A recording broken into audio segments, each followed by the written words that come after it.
Hello fellow travelers, my name's SG and welcome to the channel.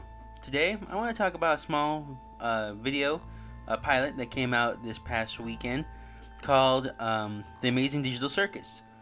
Now I did really enjoy this, so much so that I wanted to do a video about it.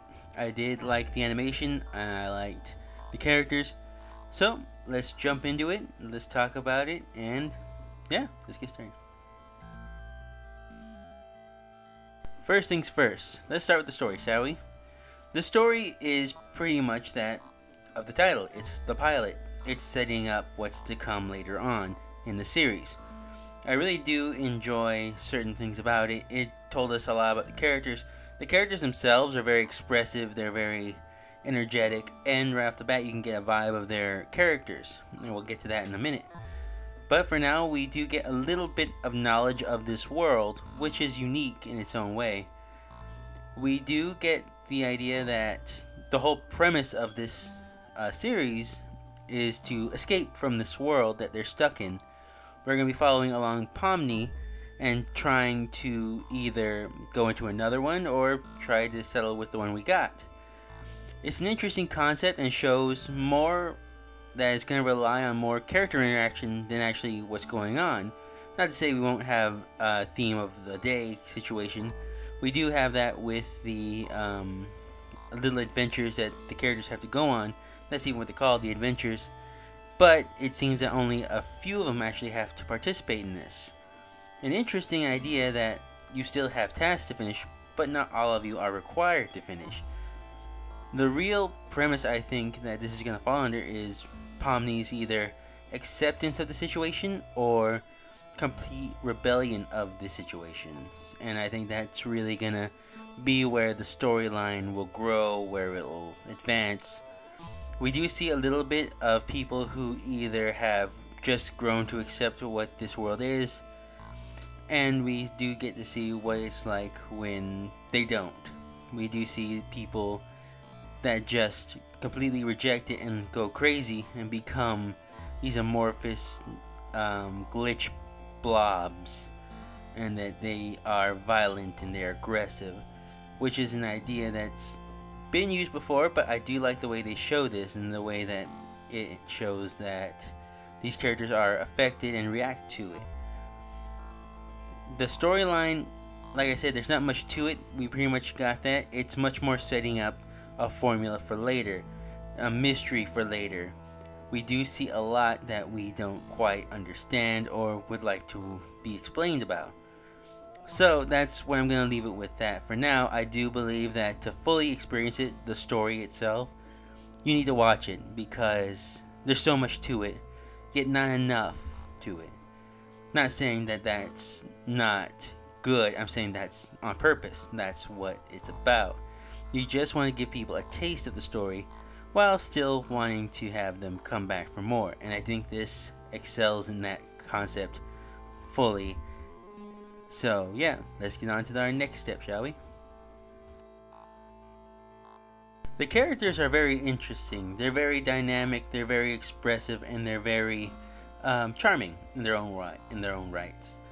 Of course, we're going to be going through the perspective of Pomni for the majority of the show because it seems like that's who we're setting up to follow. She is shy, she is nervous, but she is also willing to take leaps of faith in a situation even like this. So I think she's a very endearing character and has a lot of room to grow for later episodes. The next character we're going to see is Ragatha. She is, I think, the latest character to arrive here in the Digital Circus, because she makes it seem like, you know, she's still kind of brand new in this situation and is the last one to experience the depression of being stuck there. Her character seems more of, you know, hopeful but not quite sold on this whole world yet. She is sad about the situation, but she's willing to work through it, and you can see that she still has high hopes of escaping sooner or later. Jax is probably going to be a fan favorite. I already see a lot of comments in the video that everybody seems to enjoy his character. And I gotta admit, it is fun. He is a sassy kind of character. He is kind of the sarcastic, dramatic one that is always giving all the other ones hard times, But you could tell that he doesn't really accept the situation either. He's just acting like he is. And it'd be interesting to see, the more we follow this character, the more his true personality pops out. And he'll form a closer relationship to everybody else. Gangle is another one that is based in theater and really fits more with the circus aesthetic. Her emotions are based on what face she's wearing, aka her mask. She seems to be made of string, but she seems to be very emotional. And her emotions mainly seem to be in the sad theater mask. So we'll see how that goes on. We'll see if there's more of the happy mask coming in later. But for the most part, from what we've seen, it seems like it's mostly the sad face. Kinger, the confirmed oldest member of this group, who has been in this world longer than anyone. So that kind of explains his nervous personality, his paranoid tendencies, and his skittish appearance. He looks like a chess piece, like a king, but you could tell that he does not act like one. There are hints to suggest Zubul was probably the second oldest. She seems to be a character that can break herself apart, as we see later in the episode, and that she is cool-headed but still hot-tempered, that she is willing to fight along the other characters, but she can be able to hold her own if she can keep herself together. And last but certainly not least, we have the host of this world and or ruler of it, well, at least of this section of this universe, is Kane and his psychic, Bubble. They seem to have some sort of weird godlike abilities in this world. They can fix people, they can bring them back, except when they turn into these goo-like creatures. They can't seem to do that much. So we will have to see what he has in store for their characters. He does seem to set the adventures and what they'll do later on in the episode. So it's definitely going to be an interesting cast to follow along with. And I really can't wait to see what they have in plan for them. This is going to be an interesting series to follow for anyone who's just into animation or for the characters. The characters are endearing, is overall what I'm saying. You can definitely see liking one or more of them later down the line. What can I say about the animation other than it looks amazing? It's beautifully done. You can tell the characters all move uniquely. They all don't look the same. They don't move the same. They don't talk the same. Everything is done with a purpose, and that is unique in its own right. When it comes to animation, you can do whatever, you know. They're not real people. You can make them act the same, look the same, walk the same.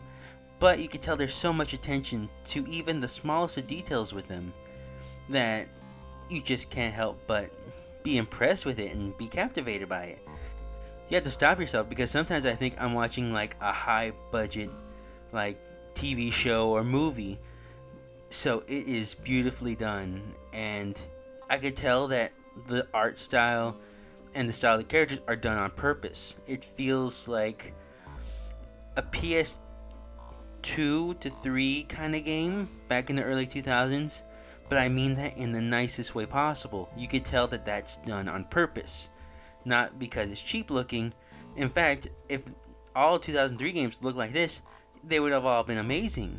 But this is done with a point. This is done to kind of build upon the world, like make you question what is going on here. And that's where I think it really wins overall any other properties. I think this is intriguing. I think it's fun. I think it's vibrant. The colors are so vibrant and popping at you that it leaves you kind of wondering, how can you top that? And then when it does have a dull moment where it does kind of make things real, the colors dull themselves. You can see in office spaces, you can see the characters kind of having low points. And that's very interesting. There's so much eye to detail that I could go on all day and I could watch it over and over again and probably see something different, something unique in this special. But that's enough of that. We will get to that again in our conclusion. But for now, let's move on. Now, I gotta give credit where credit's due. The voice cast is amazing. They really brought the characters to life and really made them into real people that we can sympathize with. Liz Pomney really does give you our reluctant hero character. She's not trying to be our main protagonist, but she is. And it really shows in the voice being a little shaky, a little nervous. Amanda Hufford as Ragatha, you can get that still hopeful tone, but yet kind of depressed angle that she really gives the character. It really does give it more layers. Michael Kovac as Jax, needless to say, it's a fun character. The voice fits the sarcastic, kind of sassy tone, and it works.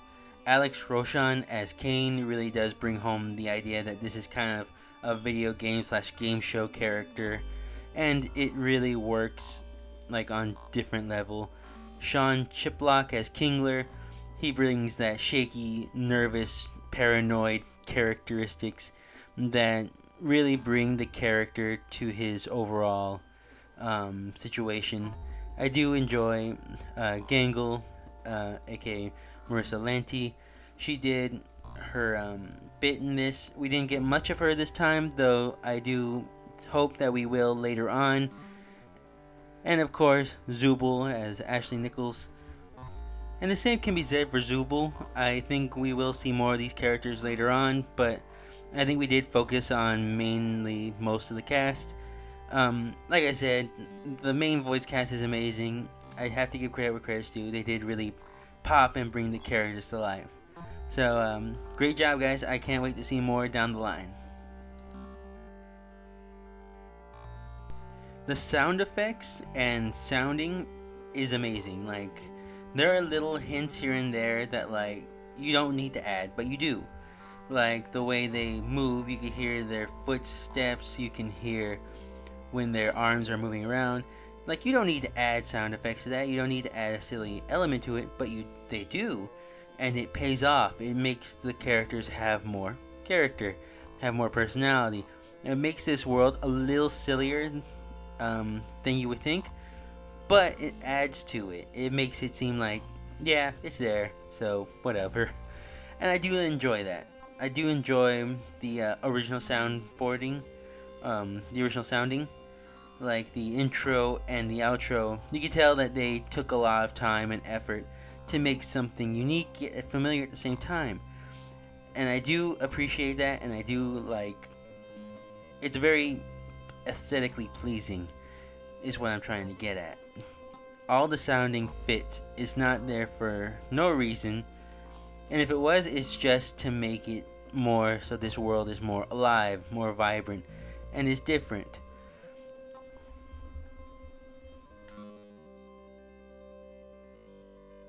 Overall, this show is a ride, and I mean that in the best way I possibly can. It is visually amazing to watch. The storyline leaves a lot of mystery for you to keep guessing what's happening. There are very dark undertones if you pay attention long enough. Like Ragatha, what happened to her eye? We kind of get that hint at the beginning. Maybe it's nothing, maybe that's just how her character looks. Or maybe it's something. We don't know. Anyway, this story has a lot of potential. The characters are fun and endearing. We are starting with Pomni, and she is definitely a protagonist that is easy to follow and to like. I do think that there are certain things here and there that need work on, but those are small in comparison to the bigger, funner things. The sounding is good, the animation's good, voice acting's great. A lot of things are amazing, and so it makes the smaller things that I don't like seem minuscule in comparison. I think Glitch and Goosework really brought their A game into this series, and I can't wait to see it continue, like most people already have said, and I'm just adding on to the 2 cents of it all. So, can't wait to see more. Hope you guys enjoyed this video. Please leave a like and subscribe. Leave a comment if you've seen it, and if you want to talk about your favorite character, I don't mind. I do find it fun that people love independent works like this. And yeah, hope to see you guys next time, and See you later.